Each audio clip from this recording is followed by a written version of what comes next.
yung paggamit ba ng alias ay fraudulent? Ito ba'y bawal or illegal? Silent ang joint circular sa paggamit ng mga kengkoy ng mga aliases. Silent din ba ang joint circular sa paggamit ng isang signature sa napakaraming pangalan? As of now, there's no official finding na may fraud sa DepEd man o sa OVP. So ito nga mga bayan, uminit ang tensyon sa day 15 ng impeachment trial laban kay Vice President Sara Duterte. Muling sumalang sa witness stand ng testigo ng prosecution na si Silene May del Ocampo, isang state auditor mula sa Commission on Audit ng COA, Intelligence and Confidential Funds Audit Office. Sa pagkakataong ito, simulan ng defense panel ang kanilang cross-examination upang questionin at bubagin ang mga naunang testimonya ng auditor ukol sa irregularidad na paggasta ng OVP. Ito at ating panorin ang mga pangunahing nagaganap sa paglilitis sa Senado, mga kabayan. You may proceed, sir. You have 2 minutes. You may proceed when you're ready. Maraming salamat po, Ginoong tagapamahalang hukom. Sa ating pong saksi, kayo po ay taga Baguio? Yes po, Your Honor. Saan po kayo sa Baguio?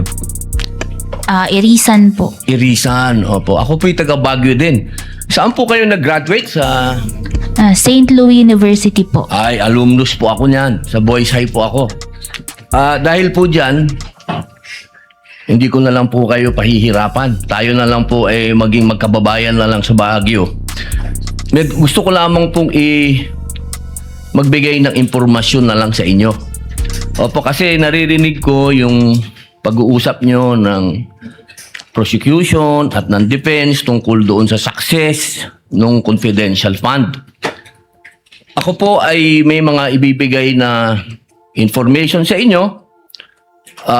Pwede po kayong magsabi na lang ng oo o hindi kung naintindihan po ninyo. Alam ko naman maintindihan mo, taga Baguio kayo. Opo, noong pong pinag-uusapan natin yung patungkol sa mga terorista, na pag-uusapan po lagi ang ating Vice Presidente. Ang ating pong Vice Presidente magmula 2016 hanggang 2022, siya po ay naging mayor. Alam niyo po ba yon? Opo, Mayor Opo. ng Davao. Yan, opo. Sa Davao po, meron po dyan na-identify na 55 na mga tinatawag na alternative at yung mga lumad schools na infiltrated ng terrorism. Nabalitaan niyo po ba yon? Hindi po ako hindi ko po gaanong napakinggan po yun. Hindi po ako aware doon. Opo. At alam niyo po ba rin na noong 2016 hanggang 2022 hanggang 2023, 12% po ng mga NPA rebels, surrenderies, were minors, 12 to 17 years old. Hindi po ako aware doon po. Maubos na po yung aking second round na lang po ako. Salamat, kabayan. Thank you, Senator Padilla. Senator Ontiveros is recognized for her interjections. You have 2 minutes, ma'am. You may proceed when you're ready.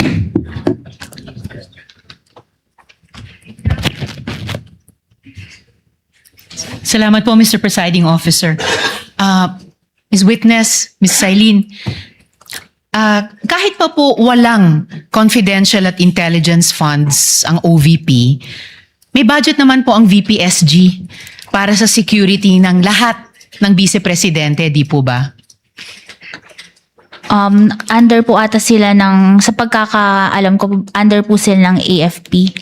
Under ng AFP. Ngayon, 3 taon na pong walang intelligence and confidential funds ang OVP. Kung alam nyo, may VPSG pa naman pong naka-assign sa kanila para bantayan yung kanyang seguridad, di ba? Sa pagkakaalam ko po, yun nga, nabanggit po kanina ni presiding officer, napunta siya sa PSC, Presidential Security Command po. Okay.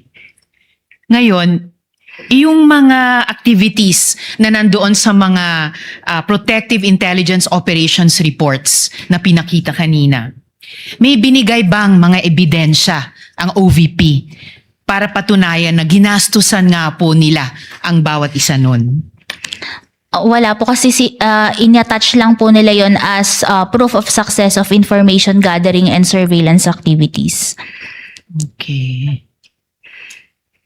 Na ayon sa inyo kanina ay hindi pa sasapat dun sa hinahanap nyong mga proofs of success dun sa intelligence gathering activities na iyon.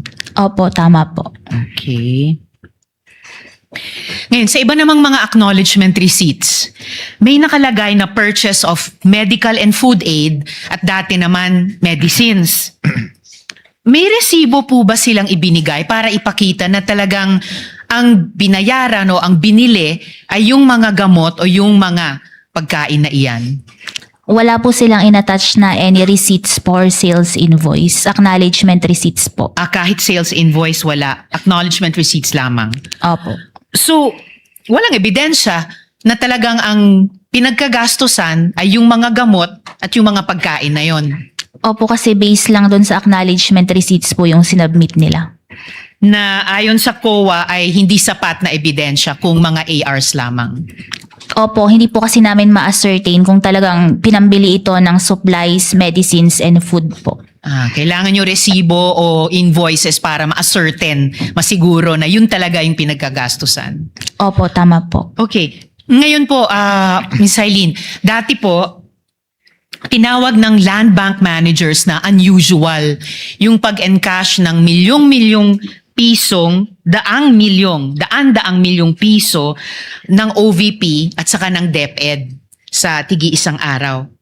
Sa audit po ninyo, meron po ba kayong nakitang illegal, improper o irregular sa paggamit at sa pag-liquidate ng perang iyan? Irregular po yung paggamit nila kasi po hindi po ito compliant with the joint circular. So just to close on this round, Kindly wind Mr. up. Presiding Officer, to wind up, irregular dahil Hindi po naging compliant with the paanong joint. hindi naging compliant? Dahil po ngayon sa payment of rewards, we're not supported with documents evidencing success. And yun nga po, hindi nila na-provide yung additional documents necessary para ma-ascertain yung purchase of supplies and medical and food aid. At saka po, meron din kaming naging findings sa disbursement, ay sa reimbursement po. Okay. I-follow up ko itong tanong at pati yung punto ng reimbursement sa second round. Salamat, Ms. Eileen. Salamat, Mr. Presiding Officer. Senator Judge Villanueva, you have 2 minutes. You may proceed when you're ready. Unless Senator Judge Lapid is ready. Senator Judge Villanueva will make use I of the will give time. way to Senator Lapid. Mr. President, thank you. Ms. Del Campo, sabi niyo po yung COA conducted compliance audit at sa evaluation niyo ng OVP's confidential expenses. Which matters po, no? Did COA treat as questions of compliance with the joint circular? And which matters, did COA recognize as falling within the operational judgment of the implementing agency? Pwede pong paki-clarify po yung question. Which matters po doon sa pag-conduct ng COA, treating it as questions of compliance with the joint circular, and which matters doon po sa paggawa ng COA, recognizing it as falling within the operational judgment ng Office of the Vice President. Yung pag-evaluate po namin ng mga liquidation documents, binibase po namin yon sa joint circular. Yung sa Office of the Vice President po, yung pag-liquidate po dapat nila, it is based po dapat sa joint, should be compliant with the joint circular. Dapat pareho lang. Opo. So when COA disagreed na yung OVP's characterization that an activity was confidential, necessary, and successfully accomplished, what specific standards po yung ina-apply nyo? The joint circular po ang basis ng aming audit. Wala na pong ibang separate COA guidelines. Ginagamit din po namin yung rules and regulation on settlement of accounts. I'm sorry. The rules and regulations on settlement of accounts. And ito po, same standards applied consistently to all the transactions reviewed. Opo, tama po. Salamat po. Kapag nag-issue po ang COA ng notice of disallowance, maaari pa po bang itong ma-cure simply by correcting, replacing, or subsequently submitting supporting documents? Yung sa notice of disallowance po, appeal po sa commission proper ang remedy po ng isang agency. So kailangan kang dumaan provided ng COA rules na para ma-lift o ma-reverse yung ND. Is that correct? Can you explain the process? Pag nag-issue po kasi si ICFAO ng notice of disallowance, may demand na po to restitute the amount. Pero may remedy pa din po yung agency na mag-appeal po sa commission proper. Commission proper or COA director? Commission, yung sa case po ng ICFAO, diretso na po sa commission proper ang appeal. Tapos, pwedeng mag-MR. Kung magkakaroon po ng decision, kung gaya nga po nang nangyari sa fourth quarter 2022 na meron silang, yung decision is na-affirm yung ND, opo, meron pa pong remedy na MR. Tapos pwedeng mag-judicial review. Pag SC. petition for certiorari po. Okay, so yung pong pag-correct o pag-submit ng additional document ay hindi by itself equivalent sa legal lifting o reversal ng ND. Depende po yan sa evaluation na po ng Kailangan sa commission aksyonan ng proper COA. Opo. Malinaw po yan. Last na po. Para malinaw po sa atin lahat, no? Kung ang isang agency ay nag-classify ng isang activity as confidential, bound po ba ang COA sa classification na ito o bilang constitutional audit body? Hindi po. Yung sa confidentiality po, pag naipasa naman po sa amin, iniingatan din po namin yung mga documents na nasasubmit sa amin. And what we do po is yung kung tama ba yung paggamit ng confidential fund na ibinigay po sa isang ahensya. Ulitin ko po yung tanong. Hindi kayo bound. Hindi kayo bound na ang isang ahensya dineclare confidential funds ito. Hindi kayo bound dahil as a constitutional body, meron po kayong independent evaluation as Commission on Audit para yung malaman kung isang ang activity at expenditure ay talagang confidential in nature at pasok ito sa definition at allowable uses under the joint circular. Yes po, kasi itong confidential fund is pondo po ng bayad na kailangan ma-audit at magkaroon ng proper maging anong tawag dito, ma-check kung ito ay nagamit ba sa tama po. Again, hindi kayo bound. Pag dineclare ng isang ahensya, ito confidential funds, hindi kayo bound. Hindi po, kasi nga kailangan i-liquidate pa din po properly. Tama po yun, no? And I support that sa Constitution, Article 9D, Section 2, 1 and 2, COA has the power and duty to examine, audit, and settle accounts involving government funds and the exclusive authority. Kayo ho, yung may exclusive authority to define the scope of your audit.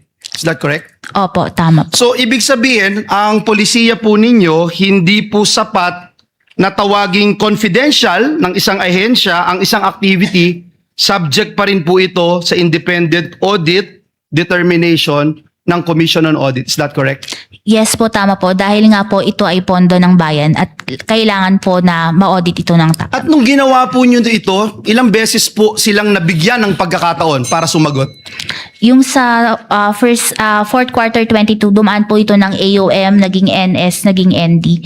Yung sa 2023 naman po, AOM, tapos naging ND dahil nga po may direct violation of the joint circular. Salamat po sa pagklaro ng proseso. Salamat. Senator Judge Pangilinan, you may proceed with your interjection when you're ready. You have 2 minutes, sir. Thank you. Magandang hapon. Sa usapin nung December 21 to December 31, 2022 na ginastos yung 125 million. Pag hindi naubos yung 125 million doon sa by December 31, anong mangyayari sa pondo?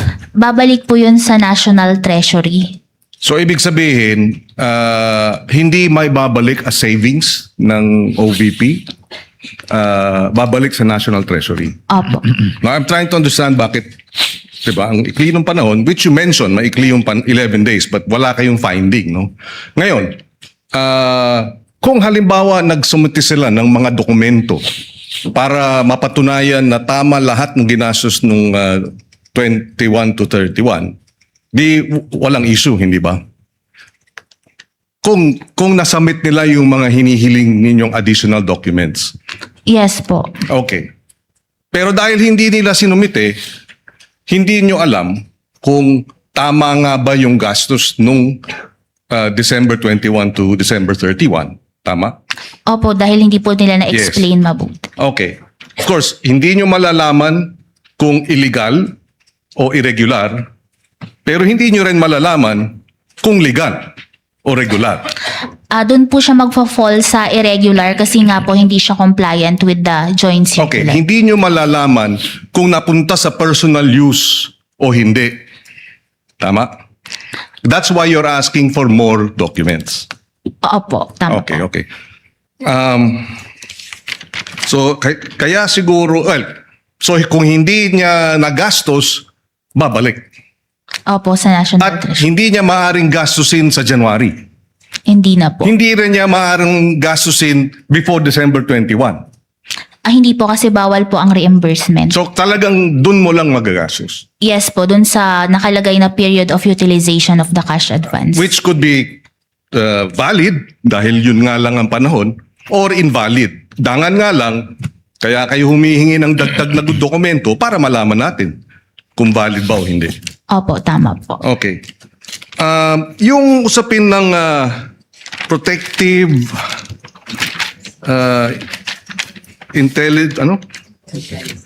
intelligence operations. Okay.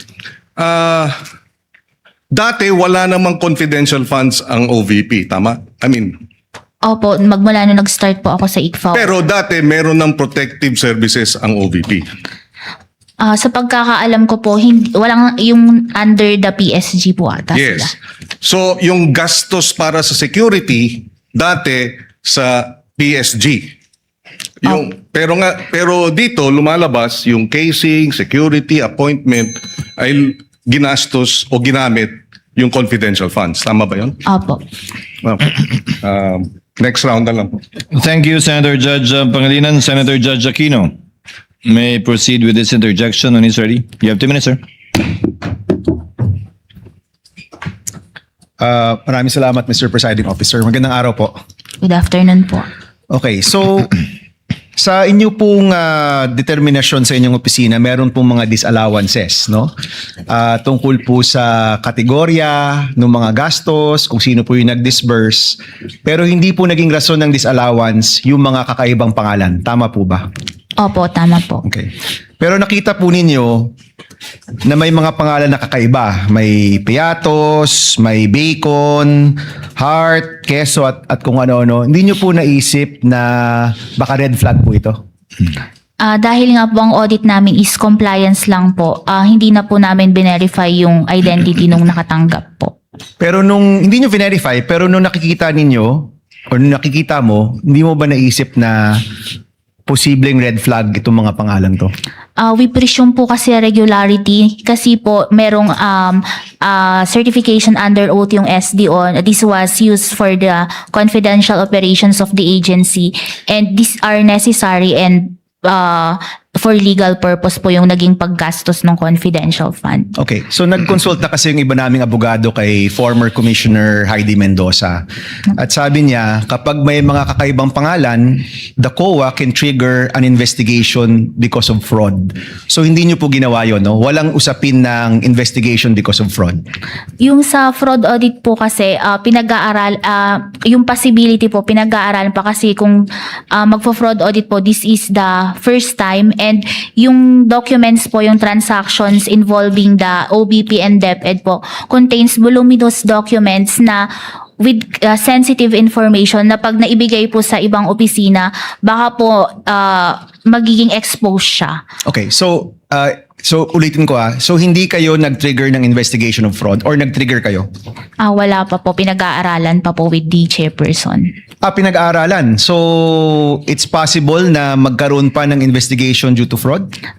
Opo, gaya mo po ng sinasabi ko, pinag-aaralan pa lang po at kung kinakailangan po, pwede pong mag-fraud audit po. Okay, let me ask about what is fraud, no? Ano yung fraudulent?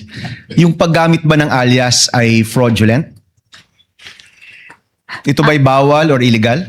Doon po sa joint circular, silent po kasi ang joint circular as to the use of alias po. Pero ang binabantayan po dito is dapat na ibigay po ito sa totoong tao at nagamit sa tamang confidential expenses. So thank po. you for that. So kung nagamit to sa talagang nakalagay doon, hindi ito fraudulent. Pero kung ito'y hindi naman nagamit doon sa nakalagay at kunyari nabulsa lang, fraudulent yon. Correct, no? Opo, tama Okay. po. Kung so yung bawat isang pangalan, dapat ba merong ring 1:1 na totoong tao sa likod nun? Or pwede kunyari may alokasyon ng 10 million tapos hinati-hati sa tagti 300,000 pero isang tao lang talaga yon. Yun po ba fraudulent?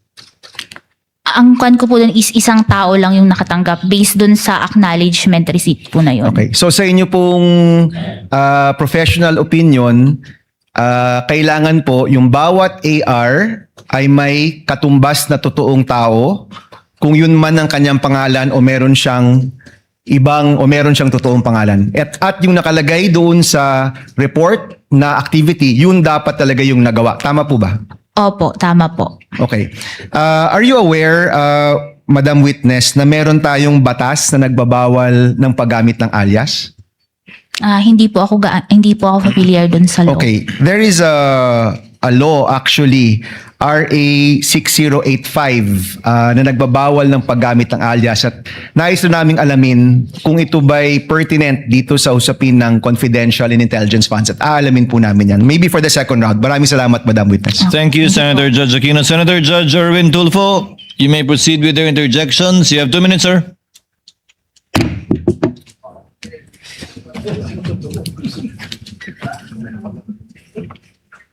Magandang hapon po, Ginang Witness.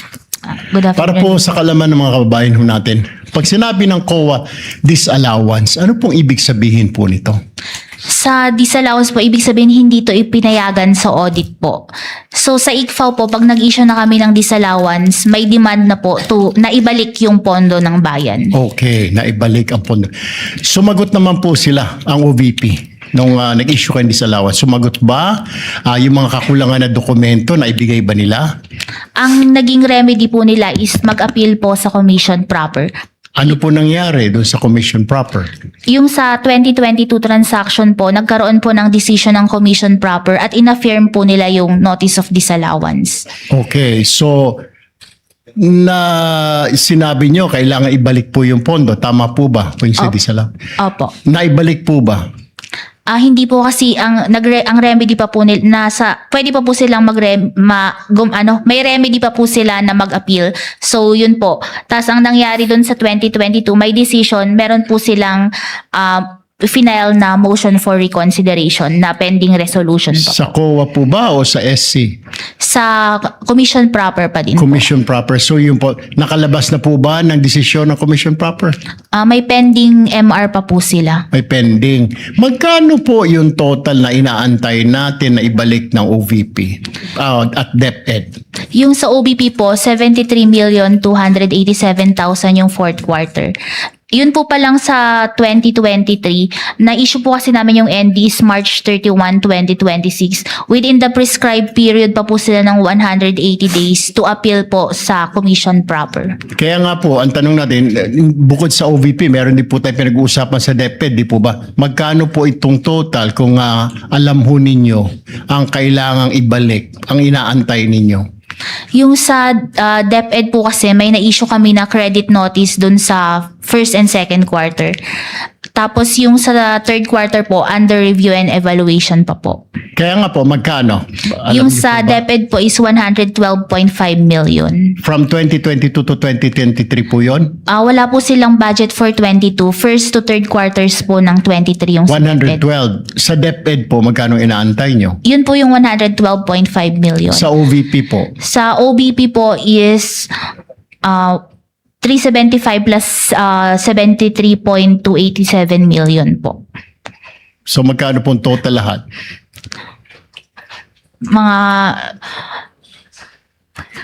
Hindi ko na mga for 4 million, ay 400 plus. 450. Opo. Okay. So yun ang inaantay po ninyo. Yung sa OBP po, opo. So hanggang ngayon inaantay po ninyo. Opo, kasi may mga remedies pa po sila na... Okay. All right. Maraming salamat po. Yun lang po.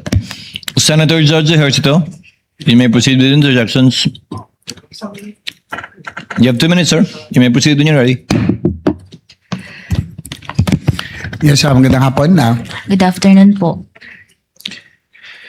Siguro first question lang, no? Is it allowed for disbursement to be validly spent and still be disallowed by COA, no? Yung disbursement to be validly spent and still be disallowed by COA for want of documentation. Yun, kung ba, posible ba na nagastos naman ng tama ang pondo pero disallowed pa rin ito ng COA dahil kulang ang mga dokumentong nagpapatibay ng pagkakagastos? Opo. So, posible pala yan. Halimbawa na wala ang resibo, no? Ganon, kaya hindi maipasa ng COA, ibig sabihin automatic na disallowed na ito pag nawala. Pwede pong pakiulit. Halimbawa nawala, ganun ba yung ibig niya sa pag nawala yung resibo, automatic na madidisallow ng ginastos dahil wala na itong maipapakita, wala nang katibayan. Kung sa pagbabasihan po yung sa joint circular, yung sa disallowance po kasi, yung hindi siya naging compliant with the joint circular. Kaya, Sige lang po. tapos dun po sa sinasabi ninyo na nawala yung resibo, dun po kasi hindi natin ma-check, ma-ascertain kung talagang ginamit ba ito kung sa purpose na yun po without yung receipt na yun. Tapos napansin ko lang din po sa iyong testimony, no? Yung pong period ng December at New Year season, sa iyong bang experience, ito ba yung normally na nagkakaroon ng increase sa paggastos ng, kasi ito yung tungkol sa confidential at nagkaroon ng, parang pag-spike, no? Nung Christmas season na base doon sa iyong presentation. Normal ba ito sa ibang ahensya rin? Yun po kasi sa ibang ahensya, as a general, dun po sila sa 3-month period po. Dun po yung paggastos nila. So yung kasi madalas pag Christmas season, yan yung peak season sa karamihan ng paggastos eh. So yung sa confidential and other itong mga itong pinag-usapan nating mga pondo rito, ganun di ba? Meron bang normal ba na ganun ang karamihan na ginagastos na panahon na lumalaki? Hindi po.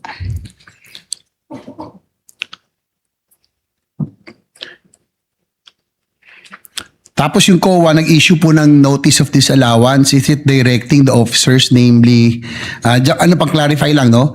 Na ibalik lang yung pera o the personal capacity pag nag-issue kayo ng notice of disallowance? Pinapabalik po dun sa mga persons liable po sa transaction. Gaya nga po dun sa ND, yung head of agency, yung SDO. Accountant, and opo.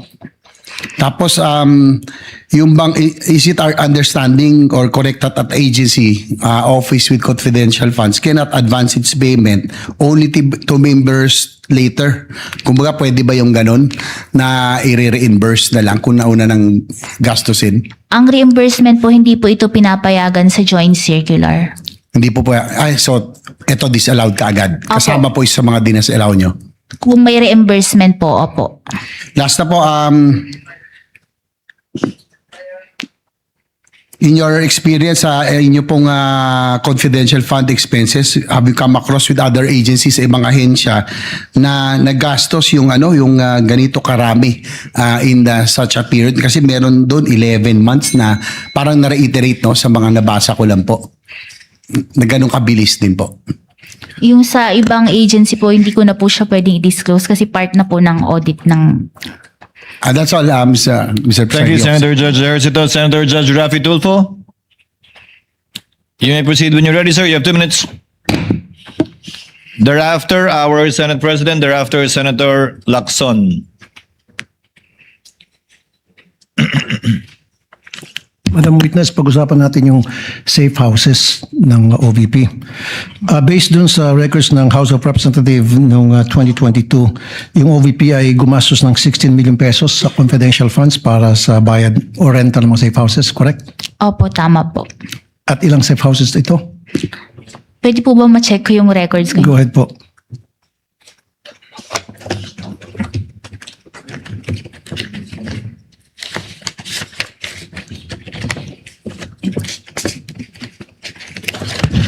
Tulungan na lang kita para mas mapabilis. 34. Opo. 34 na safe houses. 16 million. 16 million. Ilang araw? 11 days po. 11 days. Okay. Kasi, Madam Witness, base sa 2022 real estate data, ang real estate property, alimbawa sa Forbes Park, 450,000 a month. I-divide mo yan sa everyday, that's 15,000 pesos a day. Corinthian, 200,000 a month. Divide that in one per day, 6,666. Sa Ayala Alabang, 290,000 per month. Per day, lalabas yan na 9,666. Ito ba yung mga nirentahan ng OVP na safe houses nila? Galing ba sa mga nasabi ko exclusive subdivisions? Wala pong nilagay na addresses nung kanilang safe house. Yung acknowledgement receipts lang po yung naging basihan namin dun sa payment of rental of safe house. Pero hindi sinabi whether Forbes Park, Amanpalu, Boracay, ganon, Dasmariñas, wala talaga. Wala po. So, ibangga mo yan sa mga ibang agencies na nag-liquidate para sa kanilang mga safe houses. Meron bang ganong klase mga amount na diniklara? Meron bang mga amount na ganon? Wala po, hindi po ganun kalaki. So, walang ganong kalaki. So, what do you think of this? Is this excessive, abusive, or out of this world amount? Base po sa inyong experience. Ito po kasi is hindi namin naging finding. So, kasi po, nag-rely mga po kami dun sa certification ng SDO na these were used for the disbursement of CF and necessary po ito and for legal purpose. Pero kung dito po, malaki po talaga siya for payment of rental of safe house. Kasi lumilitaw, parang 42,780 pesos per day ang bayad ng OVP para sa kanilang mga rental properties noong 2022. So halagang 16 million na spend nila in the 11 days. Now, sa paggamit ng mga aliases, silent ang joint circular sa paggamit ng mga kengkoy na mga aliases para sa mga informants na tumatanggap ng confidential funds, right? Opo, silent po ang joint circular. Silent din ba ang joint circular sa paggamit ng isang signature sa napakaraming pangalan? Wala pong naging provision ng joint circular dun sa mga pirma po. So okay lang gumamit ng mga isang pirma sa napakaraming informants, pangalan informants? Dapat po, ito ay mabigay sa totoong tao po. Yun po ang importante sa joint circular. So therefore, dapat i-amend na lang yung joint circular kasi naabuso eh. Opo. Maraming salamat po. Thank you, Senator Judge Tulfo. The Senate President is recognized for his interjections. You may proceed, sir. You have 2 minutes. Thank you, Mr. Presiding Officer. Gandang hapon na Miss Eileen. Tama po ba? Narinig ko kahapon na kaya na disallow yung OVP for 2023 amounting to 375 million is dahil ibinigay ni Acosta kay La Chica yung pera. Yes po, Your Honor. Okay. At so lahat yun dinisallow in 375. Opo. Tinitignan ko rin tong transcripts ng House kung saan sinabi ni Acosta na yung fourth quarter of 2022, ibinigay rin yung 125 million kay La Chica. At on the same transcript, November 25 to 2024, sinabi naman ni Fajarda na ibinigay yung 37.5 million kay Colonel Nolasco. So in both instances, yung fourth quarter of 2022 tsaka yung buong DepEd confidential funds ibinigay ng special dispersing officer sa iba.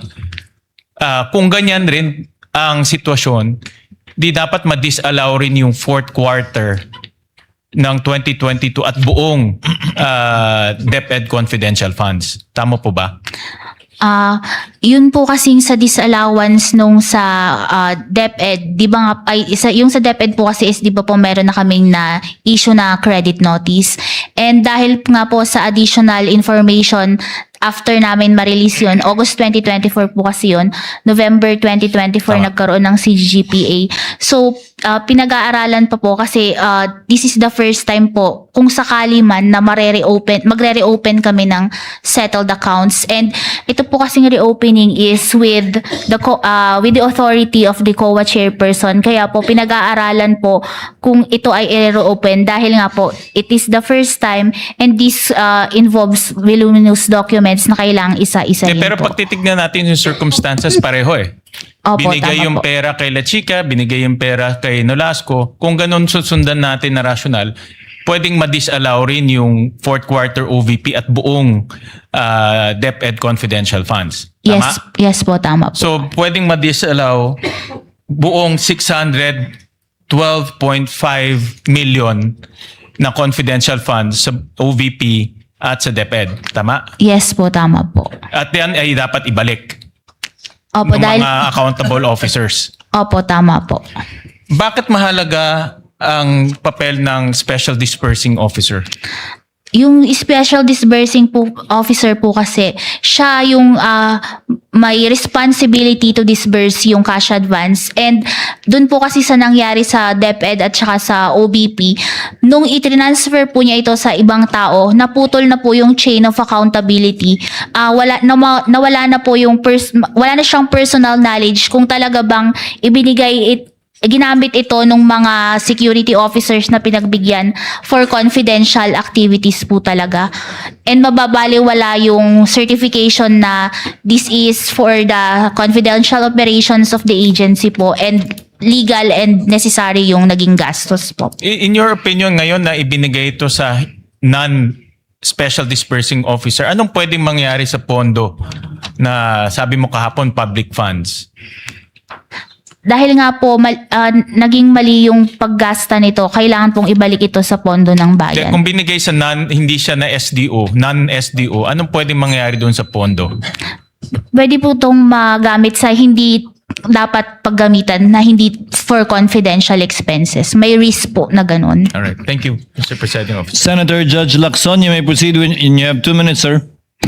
Thank you. Good afternoon, Silene. Good afternoon po. I assume familiar ka doon sa Article 4, 15,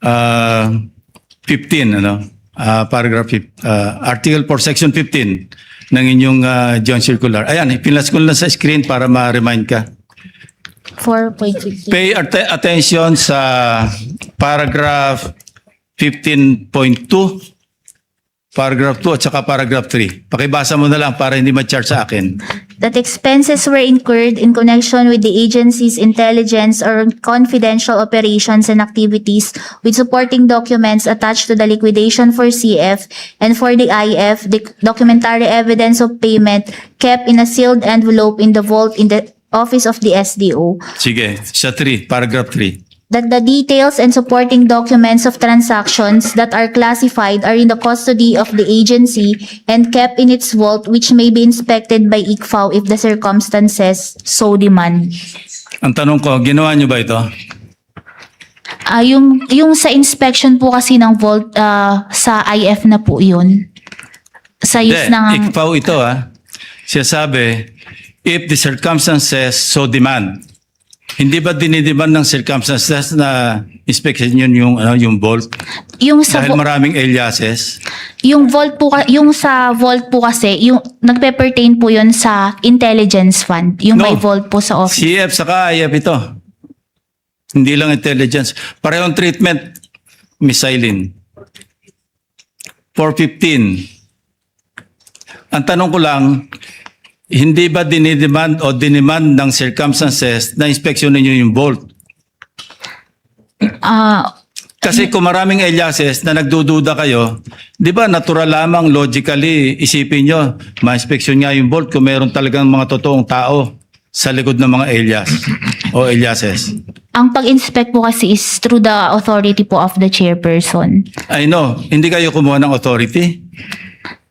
Oh, wala pa po. Yeah, my point is parang kulang yung ginawa nyong trabaho. Para hindi kompleto.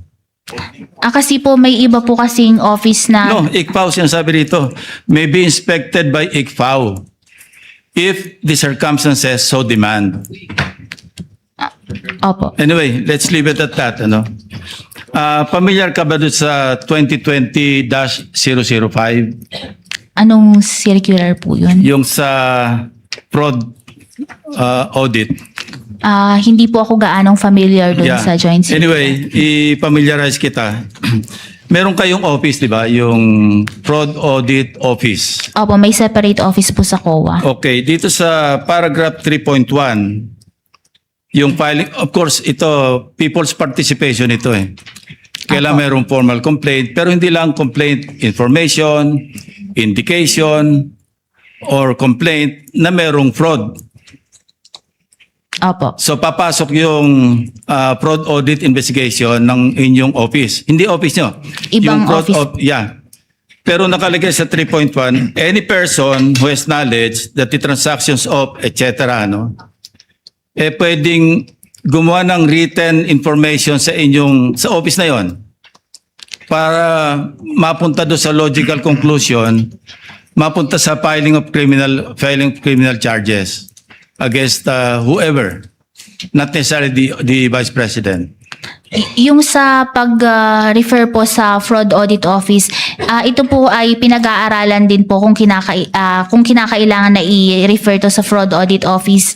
Ngayon po pinag-aaralan po namin ng office namin together with the chairperson po. Kasi kung sakaling ma-refer po ito po yung first time. And also po itong transaction na ito involves voluminous documents na with classified information na baka pag ini-refer namin sa ibang office is ma-expose po ito. So pinag-aaralan po itong mabuti muna. Yeah. Anyway, 12 seconds na lang.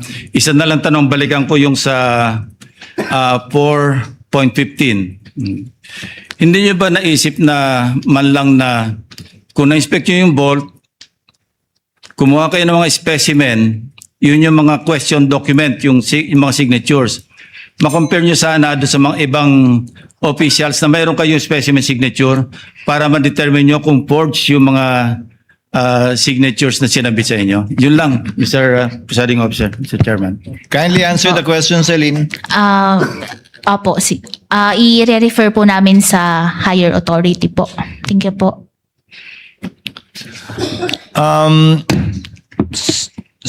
The chair would just like to make some interjections. We will not have our round 2 anymore because we have to convene session at 4:15. So that we can dispense with the witness already. Just a few questions, Silene. Wala pang NFD lahat ng pondong pinag-uusapan natin. Fourth quarter of 2022, the first 3 quarters of 2023 for DepEd and OVP. Opo, wala pa pong NFD. So wala pang final decision lahat ng ito. Opo, tama Pag po. sinabi nyo nag-demand kayo ng restitution, ang ibig sabihin lang naman ito, kinarga nyo na as an unliquidated cash advance yung mga yung mga dinisalaw ninyo. Opo, tama po. Yun lang naman po ang ibig sabihin nun, di ba? Hindi naman ibig sabihin, isoli mo, bigay mo yung pera sa akin. Ibig sabihin nun, ilalagay namin yan as unliquidated cash advance during the pendency of the notice of disallowance. Yes po, kasi may mga remedies pa po sila. Kasi hindi pa nga final at wala pang NFD. Opo. Tama po? Pangalawa, ano po ba pagkakaiba ng disbursement sa transfer? Illegal mag-transfer ng pera ang SDO sa isang non-SDO, pero pwede po ba siya mag-disburse sa isang non-SDO o unbonded na tao? Hindi din po pwede, hindi rin po niyang ibigay yon sa unbonded na tao. Recipient na po yun eh. Yung sa disbursement po niya, opo, hindi banded, pero kung dapat po diretso from the SDO to the recipient of the confidential fund po. So, ang disbursement pwede sa non-bonded na tao, ang transfer ng pondo sa non-bonded hindi pwede. These are technical terms. Opo. Di ba? So kung ang pinagbigyan ay recipient, pwede yon kahit non-bonded. Opo, kasi siya na yung talagang recipient nung confidential fund. And as a final question, Sailin, I checked the transcript, which the court took judicial notice of. I would like to ask more eyes to look at it. Hindi ko nakita sa transcript na sinabi ni Gina Acosta na binigay niya kay Lachica lahat for the fourth quarter of 2022 and the first 3 quarters of 2023. Medyo may ganung punto pa si Eduarda. Pero kay Gina Acosta, maliwanag na binigay niya yung 125 ayon sa kanya kay Lachica sa last quarter, pero hindi ganun kaliwanag na yun din ang ginawa niya for the first 3 quarters of 2023. Ano po ba particular yung pinagbasihan yung dokumento nung binanggit niyong dinisalaw namin agad dahil sabi niya Acosta, binigay niya lahat kay Lachica. Hindi ko po makita, baka pwede niyong maituro sa TSN kung saan. Yun po kasi ang pinanghawakan namin doon, yung general statement niya na yung ginagawa nila is ibinibigay niya kay Colonel Lachica yung confidential fund po. Pero ang tinutukoy po niya ay yung 2025. Yung general statement po ni Eduarda, yun ang tumutukoy sa confidential fund ng DepEd para sa 3 quarters ng 2023. Pero hindi po pareho yung statement nila ni Gina Acosta na ganun kaliwanag na yun din yung ginawa niya sa first 3 quarters of 2023. Ano po ba yung particular na pinagbasihan niya? When you say general statement yung pinagbasihan niyo, yung narinig niyo po ba o yung TSN mismo? Yun nga po, yung naging admission niya na binibigay niya kay Colonel Lachica po. Kindly listen, Sailin, yung narinig mo nung nandun ka o yung TSN mismo? Yung narinig ko po nung nandun po ako na sinabi niya na binibigay niya kay Hindi Colonel mo Lachica. pinagbasihan yung aktual na TSN na marahil mas maliwanag tungkol sa bagay nito. Opo. So based lang dun sa narinig mo nung nandun ka. Opo. Thank you, Ms. Eileen. Senator Padilla, yes.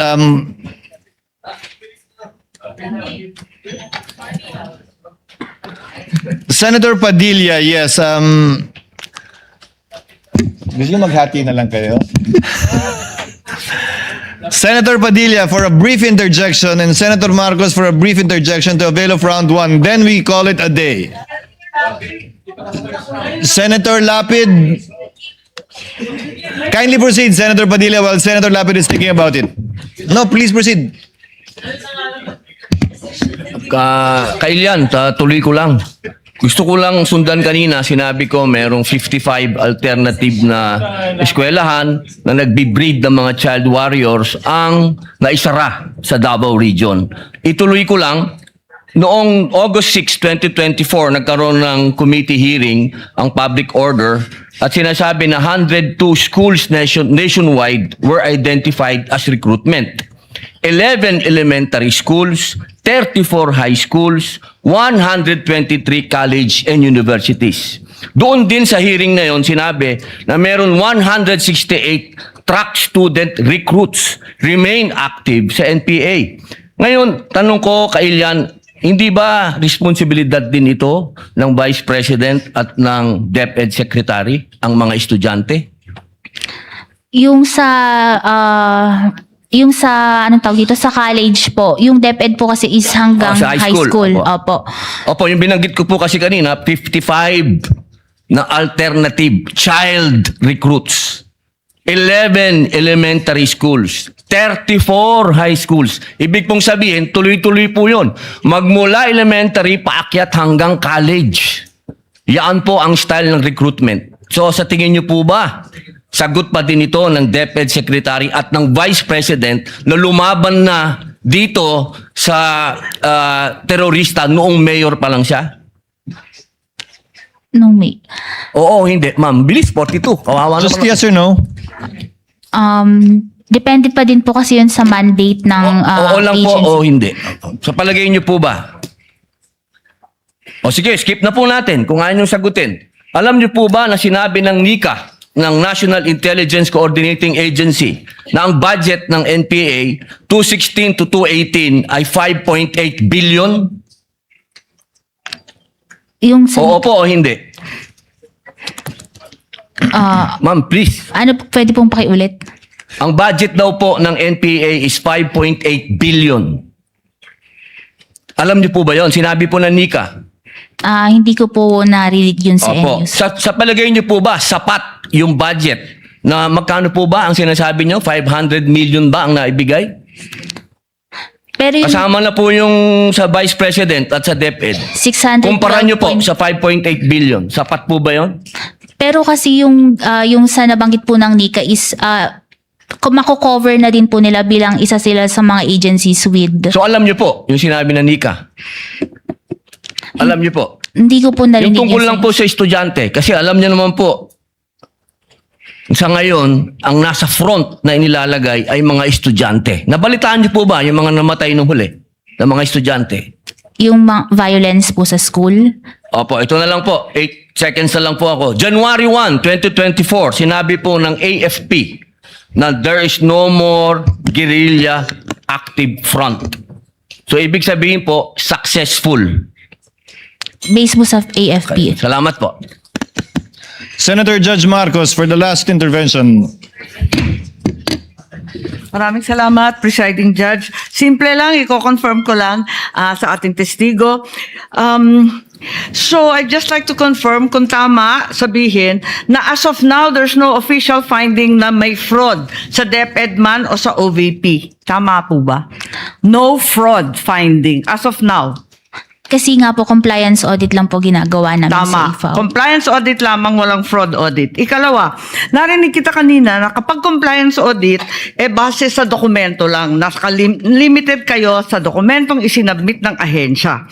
Kung ganon, yung House of Representatives, hindi naman bahagi ng OVP or DepEd. Wala namang sinabmit sa COA, di ba? May sinabmit ba sila? Yung Congress, Committee on Good Governance, may sinabit na dokumento. Yun po kasi based on other information na po after nilang mag-liquidate na naging na available information after the liquidation na Pero kinonsider po namin sa audit. Hindi, ibig ko sabihin, yung congressional transcript ni Acosta at Fajarda, hindi yon bahagi ng dokumentong sinumite ng mga ahensya. Opo, pero ginamit Wala po isa, namin di yun. ba? Pero ginamit din po namin yung information na yon during our audit po. Bakit humingi ka rin ba ng affidavit? Kasi hindi naman binigay ng agency. Kasasabi mo lang kapag compliance audit, dokumentong galing sa ahensya. Pero yun po is relevant information po na ginamit namin for audit po, na sinama namin sa pag-audit. Yes, following po, the presiding judge, bakit po ganon? Kanina sinabi mo, dapat dokumento na sinabmit ng ahensya. Biglang ngayon, pati transcript, pati iba't iba pang mga katibayan na sinasabi, ginagamit na rin. Hindi na compliance audit yun, hindi ba? Pero yun po kasi is related pa din dun sa liquidation which is discovered after the submission of the liquidation documents. Kaya nga nalilito kami kasi bakit dinisallow lahat ng quarter samantalang pinag-uusapan ni Acosta, iisa lang, di ba? Yung last quarter lamang. Doon nga sa transcript, doon lumilitaw yon. So ngayon, tinatanggap na rin pati mga transcript at iba pa. Hindi na dokumento yon as covered by compliance audit by your own definition, hindi ba? Pero relevant yung information po in the conduct of the audit. In the Kung may proper... relevant sa dyaryo, tatanggapin rin ninyo na ebidensya rin yon. Compliance audit pa rin yon kahit nasa dyaryo, nasa social media. Kung sa palagay mo may kinalaman dun sa kaso, tatanggapin ninyo. Kasi nga po dun sa circular, pwede kaming mag-dependent sa other documents deemed necessary sa audit po. So, pwede, miski anong dokumento. Parang lumalabo yata yung joint circular. Maraming salamat po. Thank you. Again, that would be the last round for this witness. Ms. Eileen, salamat po sa inyong kooperasyon. Salamat sa inyong pasensya. Salamat sa pagsagot sa lahat ng tanong mula sa magkabilang panig. Gayon din mula sa mga senator judges. You are excused, ma'am, and thank you very much for your time and cooperation. Thank you po, Your Honor. Ingat po kayo.